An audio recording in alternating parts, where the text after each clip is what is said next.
Dearest listener, pray lend me your ear, for some tales are not meant to be told aloud, yet silence has grown too cruel a keeper.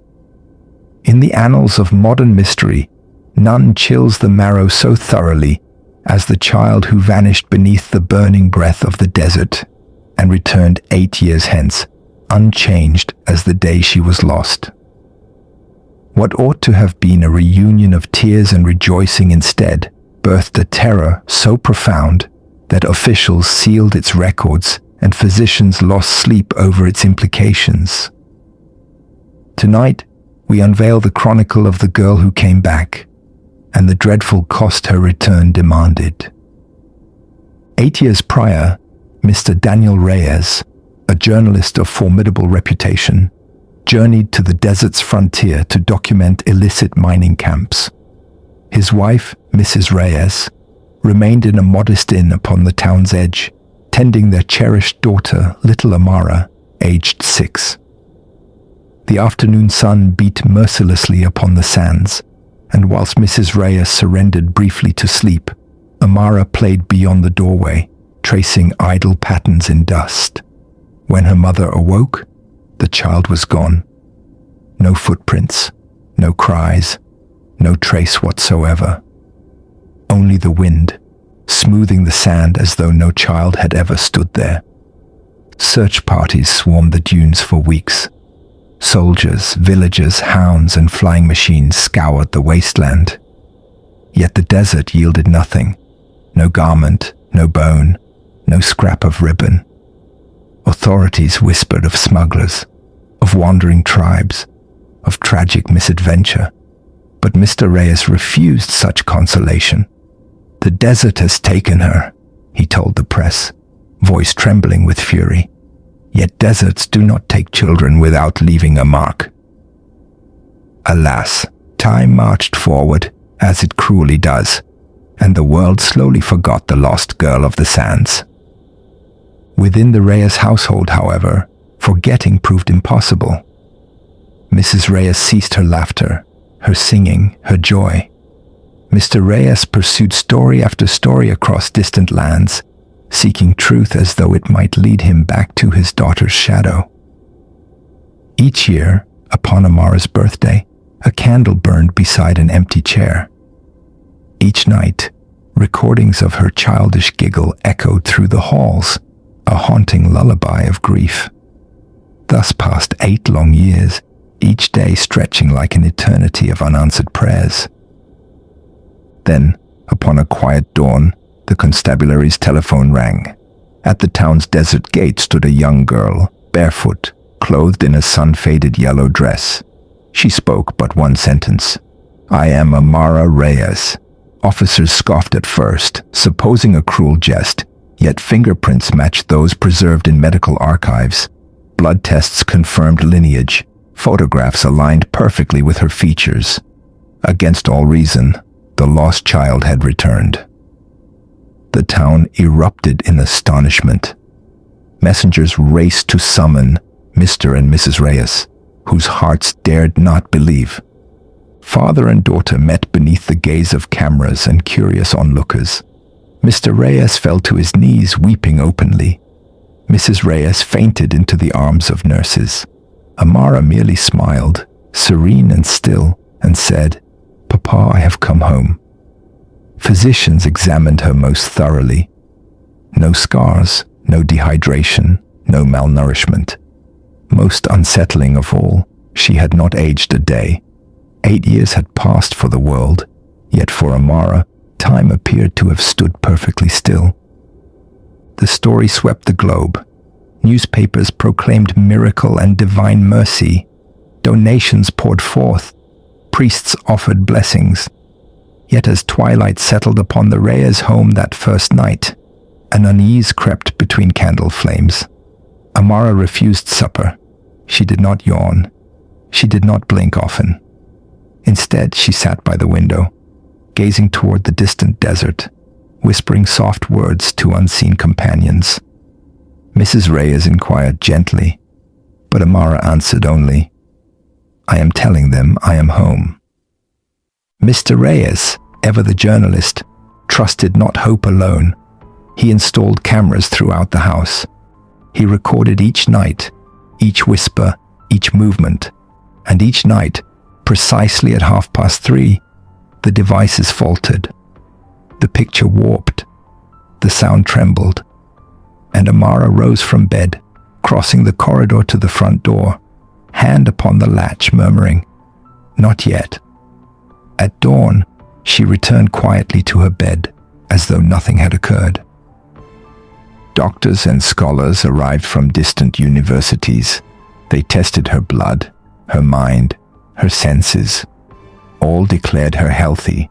Psychologists spoke of trauma, neurologists of dissociation. Yet none could explain how a child lost to desert sun for 8 years stood before them untouched by time. Mrs. Reyes began locking doors, yet each morning the locks were undone from the inside. Amara would smile sweetly and ask for tea, as any proper child might. One evening, Mr. Reyes dared question her gently. "My darling, where were you all these years?" Amara considered him with eyes far older than her face. "I was in the quiet place," she answered, "where the lost minds wander." Mrs. Reyes clutched her chest. "And who dwells there?" Amara whispered. "Those who forgot their names." That very night, Mr. Reyes composed a letter to a trusted colleague. "If any misfortune befalls us, pray investigate the desert." He sent it forth before retiring. Past midnight, the house plunged into darkness. Candles flickered as though breath passed through the walls. Amara stood in the hallway chanting in a tongue unknown. The air vibrated, humming like distant thunder. Then, silence, thick and suffocating. At dawn, Mrs. Reyes discovered her husband seated upon the sofa, eyes open, smile vacant. He breathed, yet did not speak. When addressed, he responded politely, but knew not his own name, nor hers, nor the child beside him. Physicians declared his memory utterly erased. His body lived. His self had vanished.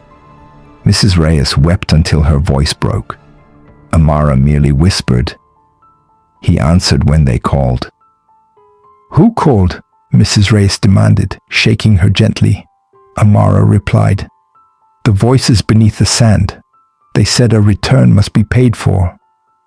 Terror seized the mother's heart. She gathered belongings at once, took Amara by the hand, and fled the town before dusk. They crossed cities, changed names, hid from the world. But one cannot outrun the desert's claim. In their new home, Amara resumed her nightly vigil by the window. At 3:30, Mrs. Reyes recorded the darkness. Within the static, she heard a familiar whisper, her husband's voice, calling Amara's name. She shattered the device against the floor. She packed their things again and fled before sunrise. Upon the motorway, exhaustion overtook her.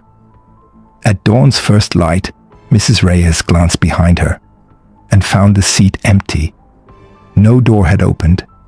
No sound had stirred. Only a neatly folded yellow dress lay upon the cushion. Amara had gone without farewell. Another search commenced, another storm of reporters, another heartbreak laid bare. Mrs. Reyes could utter but one sentence. She returned wrong. Mr. Reyes remained in care, smiling kindly at nurses, unaware he had ever been a father. Months passed. Wanderers in the desert spoke of a girl upon a dune at sunset, standing perfectly still, smiling gently. When approached, she stepped backward and vanished into sand as though swallowed by water. Satellites recorded brief circles of frost upon the desert's burning surface, a cold mark where no cold should exist, always at 3:30. Local folk now whisper prayers before crossing those sands. They say the wind carries soft voices, calling travelers by name, and those who answer are never seen again. Mr. Reyes lives still. He speaks politely. He smiles warmly. Yet sometimes in quiet hours he hums a melody none recognize, a lullaby from the quiet place. Scholars dispute the case, miracle or madness, science or superstition. Yet no theory explains a child who did not age, a father who lost himself, and a desert that keeps what it takes. Mrs. Reyes lives alone. Each evening, she lights a candle by the window and whispers, "Come home." Yet terror shadows her prayer, for she knows too well what came home before. Hidden archives label the incident. Return event, unnatural. Further returns prohibited. In forgotten corners of the internet, distorted recordings circulate. A child's voice sings sweetly. Beneath it, a choir of whispers repeats countless names, a census of stolen souls. Scientists warn that memory is the thread that binds identity, and something in the desert collects that thread, weaving a tapestry of lost minds. Adventurers still seek the place where Amara vanished. Some return shaken. Some return silent. Some do not return at all. They say the girl now walks the dunes, calling softly, guiding wanderers into the quiet place. They say she never blinks. Perhaps she paid her debt. Perhaps she became the keeper of those forgotten selves. Perhaps the return was never meant to last. So if you stand beneath an empty sky and hear a familiar voice calling your name with tender affection, remember the child who returned unchanged, and the father who vanished in mind, though body remained. For some disappearances are not endings, they are invitations, and some reunions are not blessings, but warnings whispered by the desert itself.